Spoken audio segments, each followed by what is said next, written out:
G'day folks, Jim here from FX Charts, 28th of January. Thanks for tuning in. Well, the markets are increasingly focusing on what the Fed might do at the FOMC meeting taking place tomorrow, early Thursday in Asia, and what the likelihood might be for the emerging markets, which have been sold off pretty heavily over the last couple of days. And that looks as though it's got legs to continue to go lower.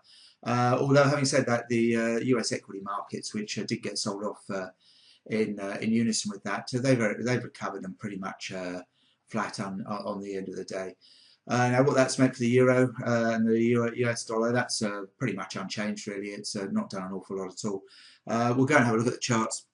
The German IFO came out early in the piece, and that took the euro up to a spike high. This is last week's high, up at 137.39. Today's spiked higher at 137.16, and it's come back.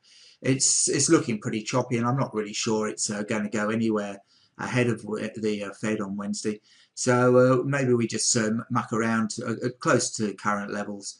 The 4-hour charts, which had been they moved sharply higher after the stronger PMI data last week.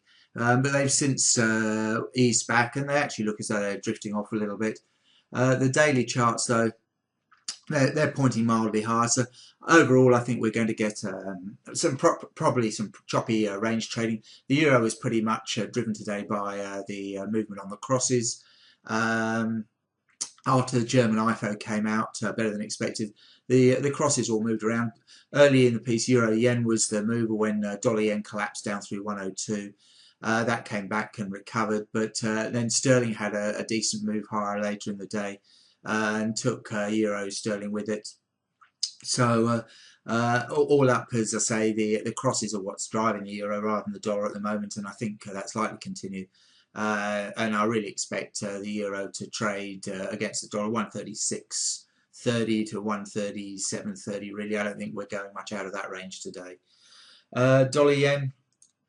Well, as you can see, that did have a sharp move lower, and it came back and hit this FIBO support really right on the dot, and it's recovered since then, and it looks pretty choppy at the moment. It's sitting at 102.5. Today, I think 102.5, sorry, 102, 103 will probably cover it. I don't think we're going back below here unless there's another major sell-off in the Nikkei, which I'm not sure is going to happen today, given that the S&P and the Dow ended up flat. So the 4-hour charts are pretty oversold, and they look like they could recover, but the dailies do suggest that we've got further momentum to the downside, and I don't really think ahead of the FOMC we're likely to see much below this 101.70. Now we got down, this is a major trend line support really. If we do break it, we've got 101 and 100 roughly being the 100 and 200 day moving averages, and I don't think we're going to see those yet. Coming closer to home on the top side, as I say, 103.10 will be some minor resistance, 103, 103.10, and above there we're going back to 103.5, 104. I don't think we'll really see it up there today. Sterling, that's recovered from the post. This was the Mark Carney-induced sell-off of late last week, and it's spent the day really recovering. Let's go and have a look at 1-hour chart. As I say, it's recovered. It's sitting just close to its highs, and the 1-hour charts look as though we could squeeze a little bit higher. Now the 4-hours, though, are not really backing this up. They look as though they're sort of kind of running out of steam up here a little bit to me. The dailies are pointing higher, but as you can see, we've made these consecutive higher highs, and the MACDs and the RSIs are both running out of a bit of steam.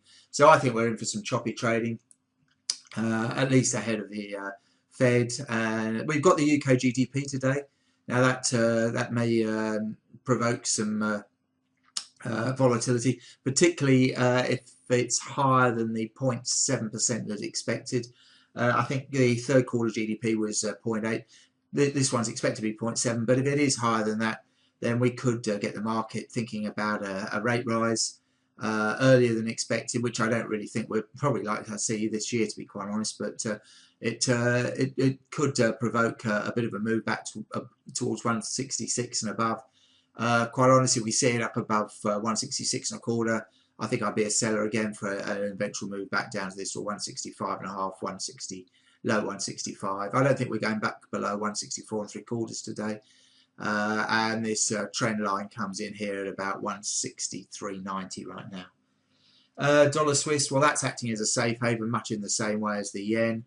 It has been down to 89, the figure, and bounce. Currently sitting at 89.63, and I think 89.30 to 89.90, the figure will probably cover it today. I don't really see it going back much above here. This previous support, which is now acting as resistance, that's about 90.20. I'd be pretty surprised to see us get back above there. Having said that, the 4-hour charts are looking a bit positive, and we may see a bit of a wind up in the next few hours for the dollar, but the dailies are not that supportive of any continued strength, and so I just suspect we're going to get some choppy trading. Now the Aussie's looking okay, but it's struggling really. It got down to 86.60. Now I think that's going to be very strong support down there. I don't think we're going back below there, and I don't really think we're going back much below 87 cents today. But there's good sellers up at sort of 87.75, 88 up here, and if we look at the 1-hour chart, there's some pretty good resistance up here at this, where are we, 87.60. Then we've got some more resistance at 87.75, and again at 87.90 being the short-term moving averages. But in the longer term, though, if we go out and have a look at the bigger picture, going all the way back to the 2001 all-time low at 47.75, right up to the 110.82 post-float high, brings us back to the 38.2% FIBO support. Currently, it's at 86.72. Now, I'd be quite surprised to see us take that out all that easily. I know the market's very bearish and thinks we're going down to the low 80s, but I don't think that's going to give away all that easily. And below there, this white line, if we go and have a look at the weekly charts, that comes in at 86.30 2010 low. That's going to provide support as well, and that also comes in ahead of the 50% FIBO pivot to, well, that's 85.40. That's some way away yet of this move up here from 60 cents. So I think there's plenty of support on the downside. I'm not quite so bearish as the rest of the market thinks, although one has to allow for the fact that if the FOMC do start to increase their tapering, that's probably going to act pretty heavily on the equity markets, on the emerging markets, and the Aussie is going to come under some pretty heavy pressure. But until then, I think we just play the range. As I say, I think 87, the figure will probably cover it on the downside today. We've got the NAB Business Confidence coming out later on. That remains to be seen whether that provides any support. But if we do go below 87, I think 87.75 will hold it. While on the top side, I'd be quite surprised really to see it much above 88 cents today. Now on the Kiwi, not really got an awful lot of interest there. It's just too choppy to tell. Now it's looking a little bit soft at the moment, and this is a 4-hour chart, but it is testing this longer term support line. We're going to have a look at the dailies. It's testing the support line here. There's going to be good support though at 82 cents and below, all the way down here to around 81.40-45, where the 200-day moving average is. On the top side, we've got the 100-day moving average now at about 82.75, and above there, I think there's going to be good sellers at 83. Quite honestly, I think there are better things to trade. I'd stay away from the Kiwi at the moment. The only way I'd trade that is through the Aussie, the cross, the Kiwi, the Aussie Kiwi cross. It still looks pretty heavy, although that once again has recovered from its lows and it's now trading at 106. But a test of 104 does look possible in the days ahead. But there's probably better things to look at really in the more immediate term. And as far as the Kiwi is concerned, we do get John Key, the Prime Minister, speaking later on today. So just be careful of any left field statements that he might make. But in the meantime, I think trade the Kiwi as an 82 to 83 range. So that's about it for the day. As I say, we've got the UK durable goods, UK GDP out later on, and then the US durable goods. There's some secondary data as well. There's the case chiller home sales data, and there's the US consumer confidence as well. Not an awful lot out of Europe. So as I say, I think the euro will probably be range bound. But in the meantime, keep your stop losses fairly tight on all things as we head towards the FOMC.